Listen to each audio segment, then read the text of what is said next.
Welcome to Paranormal Nightshift, your ultimate destination for everything that goes bump in the dark.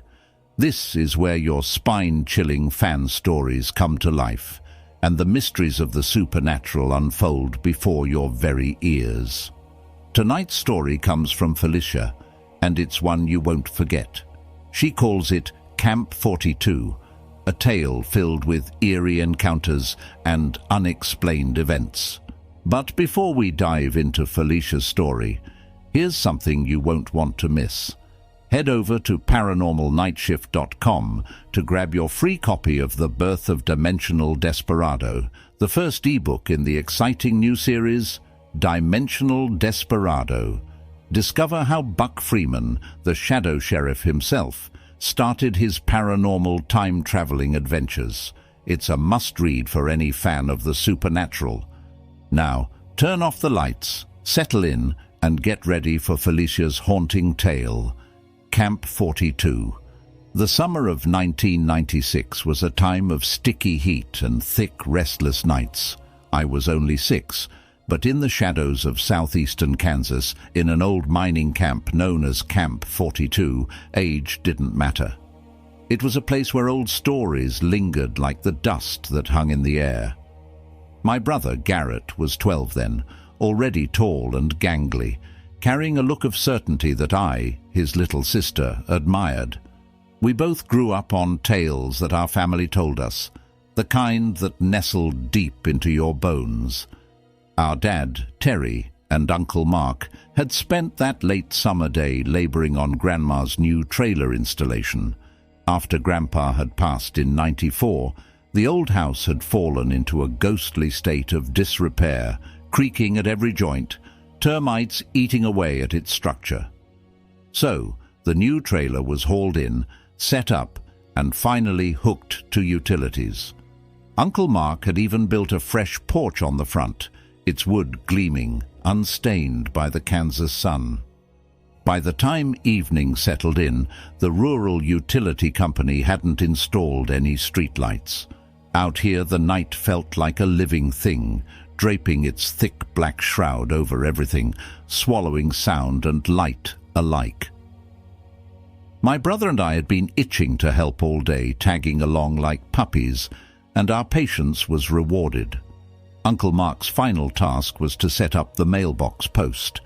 He handed us the job of filling a 5-gallon bucket with white rocks from the pile out back.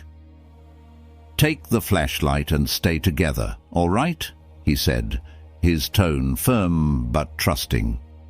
With a child's eagerness we nodded, though a chill slid down my spine as I looked out at the backyard. Out here there was nothing but empty flatland, pocked with the ghostly remains of mining operations. And though I hadn't realized it fully at the time, I always felt the weight of the ground below us. The buried labyrinth of mine shafts stretching for miles. Garrett grabbed a flashlight with fresh, shining batteries, and together we carried the bucket into the thick of the night. The air was strangely still, as if everything around us was watching. The light beam from the flashlight carved a path in front of us, flickering over the jagged white rocks. I knelt down, picking up rock after rock, their smooth surfaces cool against my fingers, unaware that Garrett had grown quiet beside me. 5 minutes in, the flashlight's beam sputtered. Then it died completely, plunging us into thick darkness. I froze, rocks still clutched in my hands, the night pressing in like a weight. Then Garrett's voice, low and even, broke the silence. "Felicia," he whispered, "do you see that?" I turned to where he was facing, the hair on the back of my neck rising. At first there was nothing but the dark. Then from that blackness a spark, a shimmer appeared. It was faint at first, like a match being struck in the farthest corner of my vision. I blinked, trying to make sense of it. The spark was gathering shape, forming into 2 eyes, orangish red, slitted like the eyes of a cat. But these eyes were different, far too large, and they burned with a slow, sinister awareness. They locked onto us, and as they moved closer, they moved like a predator, silky, purposeful, and utterly in control. I couldn't breathe. I could barely feel my body, frozen there, watching as those fiery eyes cut through the darkness toward us. Garrett and I stood paralyzed, his hand gripping the useless flashlight, our voices stuck somewhere deep in our throats. "Yeah, I see that," I finally managed to whisper. Garrett broke the spell first, yelling out for our dad, his voice cracking with terror. "Dad! Dad! Come out here!"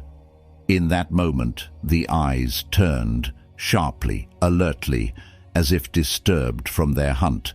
They looked toward the house, then back at us, and in a blink, they vanished. Dad rounded the corner, his steps heavy, muttering to himself about damn rabbits and kids' imaginations. He walked past us to where we'd seen the eyes, and just as he neared the spot, a rabbit bolted across his path, darting into the night.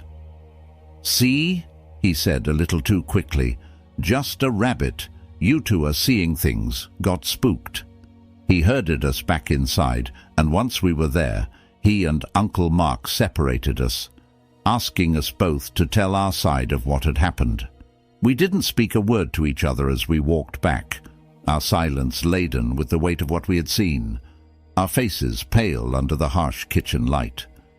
My dad tried to laugh it off. Uncle Mark told us kids' imaginations ran wild at night, but I saw the look in Dad's eyes as I recounted the details, the flicker of fear and recognition that he tried to hide. And we were too young then to understand why he looked that way. But as the years went on, Garrett and I tried to make sense of it. My brother especially asked around. Some of his Native American friends called it a demon, a spirit that seeks something it lost. But I never believed that. The strangest part was how it never left. How every 3 years, since that night in 1996, I'd see those eyes. Sometimes they were only a glimpse, just a flash of orange-red in the night. But each time they felt closer. I used to try to dismiss it as a dream, a trick of the mind. A few years ago, when I finally asked Dad about that night, I could see something shift in his expression, a mix of reluctance and relief. It turns out he had seen those same eyes, the same dark intensity. Every 3 years, from when he was young right up until that night in 1996, when Garrett and I first encountered them. And I wonder now, especially since we lost him the day before Father's Day this year, if he'd stopped seeing them because they'd found a new person to watch. I still feel them, always out there, waiting, and every time I see them, those burning eyes are a little bit closer. And that wraps up another chilling episode of Paranormal Nightshift.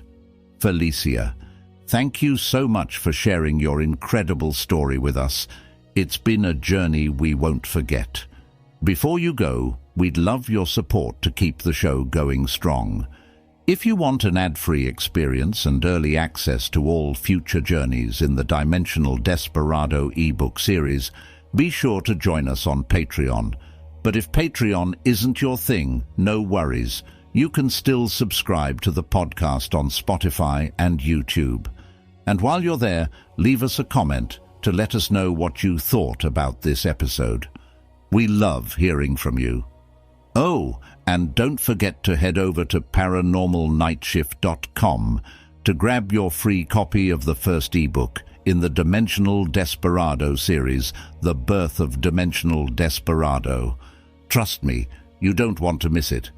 If you've got a paranormal story you'd like to share, we'd love to hear it. Submit your story anytime, right here on Paranormal Nightshift.